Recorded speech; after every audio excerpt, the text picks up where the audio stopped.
for more than a decade now, following the downfall of Napoleon, and France is on the brink of yet another revolution. The King of France knows his people are angry, but in no way quells his efforts to increase absolutism. Instead, he has a plan to distract them. This is the story of how pirates, unpaid debt, and an unpopular king led to the invasion of Algeria. This is the story of the French conquest of Algeria.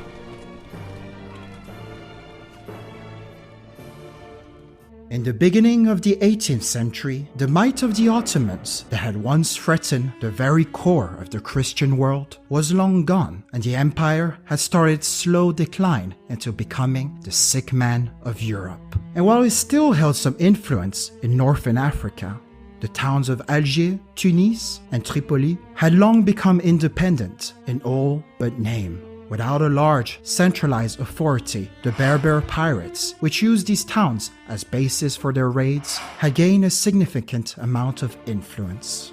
As a result, a wave of slavery and terror had spread throughout the Christian world, as towns from Italy to the Netherlands and even Iceland were raided by these pirates. And while these numbers are still highly debated today, it is estimated that between the 16th and 19th century, up to 1.25 million Europeans were captured and sold as slaves by these Barbary pirates. As such, it's understandable why in 1830 France felt compelled to put an end to the practice once and for all. And you would be excused if you believed that this was their true intentions. But by then, the Berber pirates had suffered a couple of harsh defeats in the hands of the Americans and then the British and Dutch, which led to a drastic reduction in their activities. Furthermore, the ruler of the Regency of Alger, known as the Dey of Alger, had agreed to no longer allow the trade of Christian slaves more than a decade prior. And so you start to realize that France's intentions were much more flimsy. You see, the King of France, Charles X, was facing stronger and stronger opposition by the Chamber of Deputies for what they perceived as a shift towards conservatism after he appointed the Prince de Polignac as his prime minister. It's important to note here that Charles X's older brother had been guillotined less than 40 years ago. In an attempt to keep his head on his shoulders while still strengthening his royal power, he decided to distract his people with conquest. And what better place to conquer than the evil pirates that have been enslaving Christians for centuries? The fanfare of 1827 became a convenient excuse to do just that. Indeed, in 1789, the newly formed French Republic had brought on credit a large amount of wheat from merchants in Alger in hope to support Napoleon's ill-fated campaign in Egypt. However, now France was no longer a republic, and so Charles X didn't feel the need to pay those merchants back. The fact that they were Jewish probably didn't help either. These merchants were guaranteed by the Dey of Alger himself, and so the Dey put further and further pressure on France to pay them. The French sent a diplomat, Pierre Duval, to negotiate with the Dey, but that brought them nowhere. And in April 1827, during a heated debate, the Dey struck Duval with his fly whisk. France's adequate and definitely not overblown response was to initiate a blockade against Alger, which did nothing more than slight French merchants who could no longer trade, while Barbary pirates were still able to smuggle goods to the city.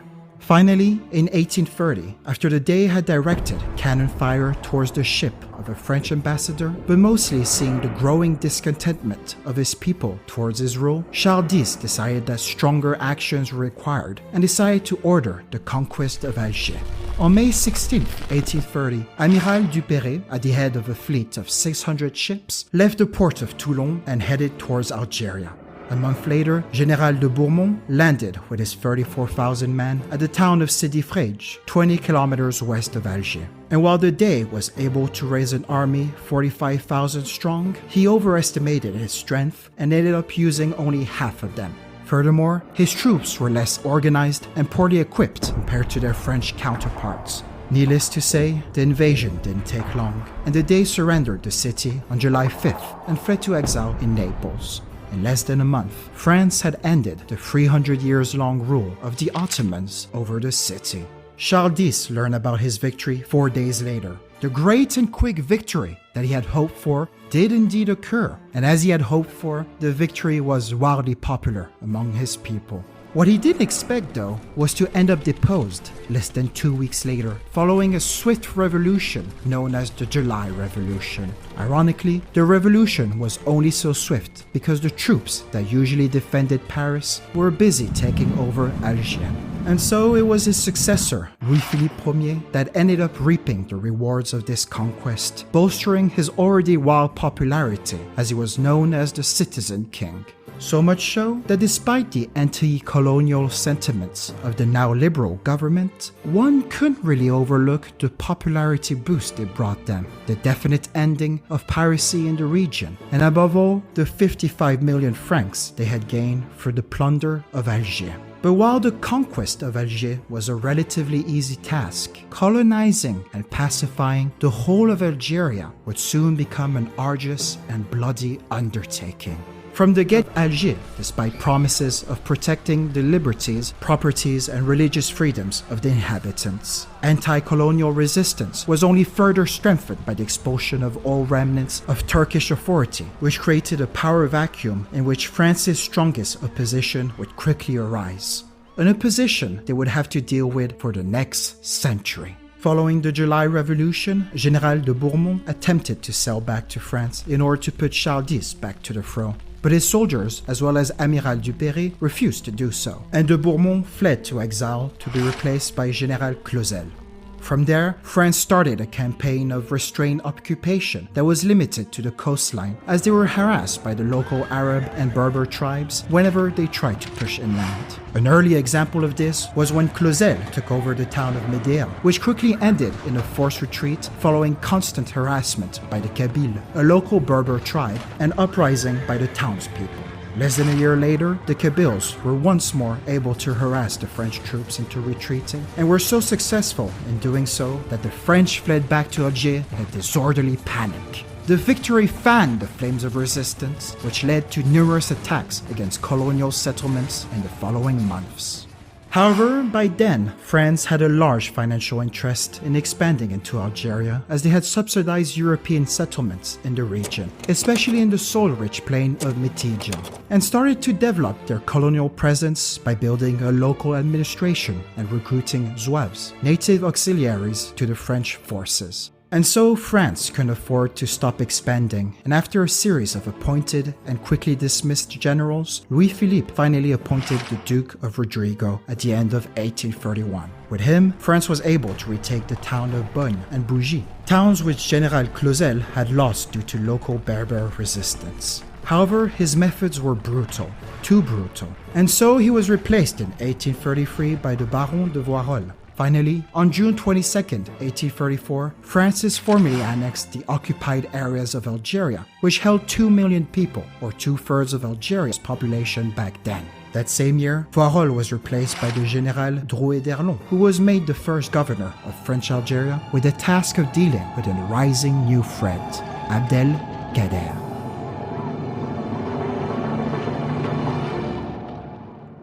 You see, while the Dey of Algiers and his governors, known as Beys, controlled the coastline and major cities in Algeria, the inland were largely ruled by tribal elders and nobles. One of these nobles was the then 25 years old Abdel-Kader, who was elected emir in 1832 in order to lead a jihad against the French invaders. It's with this title that Abdel-Kader was able to sign a peace treaty with France, which gave him control over the entire province of Oman. The prestige and time that the peace brought him allowed him to strengthen his influence with the numerous tribes of Algeria. This quickly made him a great threat to French hegemony over the region, but d'Erlon did little to stop him. Finally, in 1835, following some altercations with the French over the allegiance of certain tribes, Abdel-Kader ejected the French consul from the town of Mascara, which was a de facto declaration of war. The French and Abdel-Kader had a couple of bloody but indecisive battles, but eventually the French were forced to retreat as they didn't have enough supplies. During their retreat, Abdel-Kader attacked them with 20,000 men and successfully routed them at the Battle of Macta, which led to the dismissal of d'Erlon and the reappointment of Clausel. Clausel immediately attempted to counter these successes by leading an attack against Mascara. but Abdelkader had already escaped. In 1836, Clausel occupied Tlemcen, left a small garrison there, and decided to retreat with the remaining troops to focus on taking Constantine, which would end up being yet another disastrous defeat. However, Abdelkader kept harassing the French troops in Tlemcen, and so General Bugeaud, a Napoleon veteran who was used to fighting unconventional wars, was sent to reinforce the garrison. There, he decisively defeated Abdelkader in the Battle of Sikak, which forced him to limit Algerian resistance to guerrilla tactics from now on. On October 1837, France finally took over Constantine. Sure, the town was strategically important, as it was one of the biggest cities in Algeria, and its bay had offered staunch resistance against the French.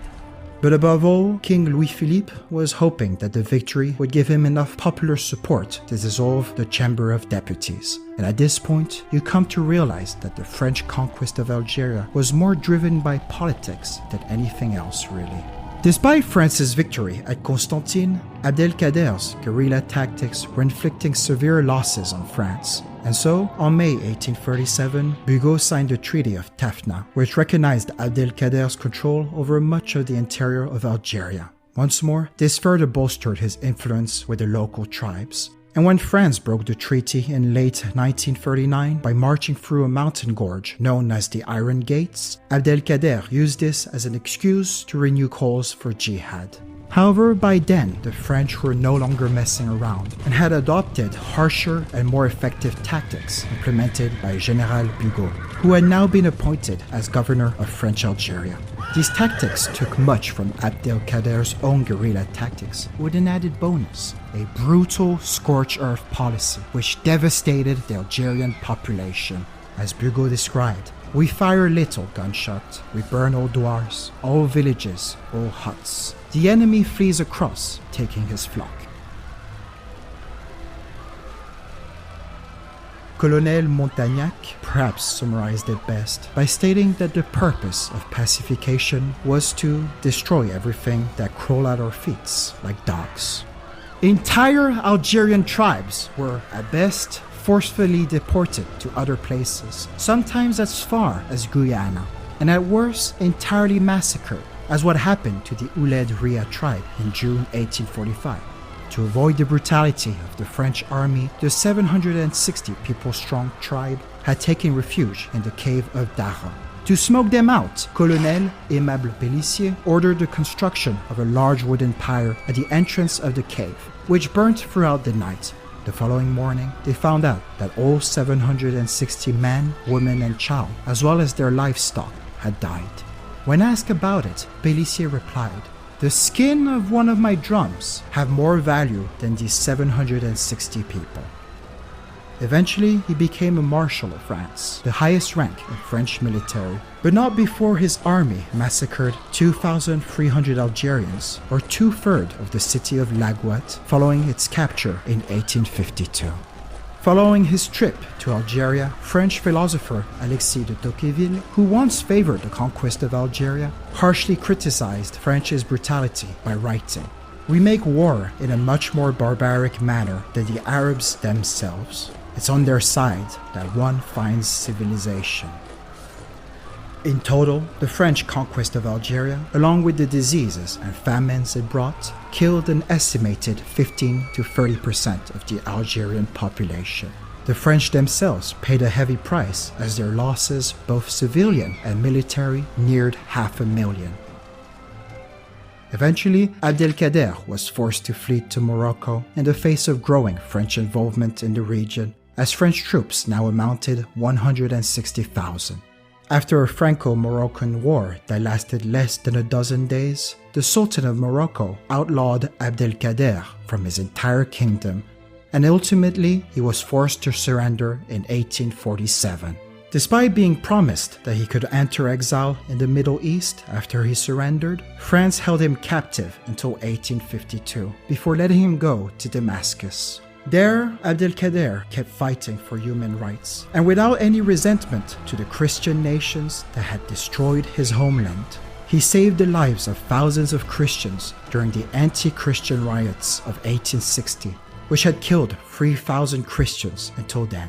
The act gained him recognition worldwide, including in France, where he received la Légion d'honneur, the highest distinction in France. But that didn't stop France from continuing their expansion of French Algeria, and despite several revolts, including the Mokrani Revolt of 1871, where 250 tribes rose against French rule with an army 200,000 strong, the French kept repressing the locals and pushing on, and eventually, in 1903, France had finally pacified the region. Algeria would only gain its independence almost 60 years later in 1962. But that's a story for another day.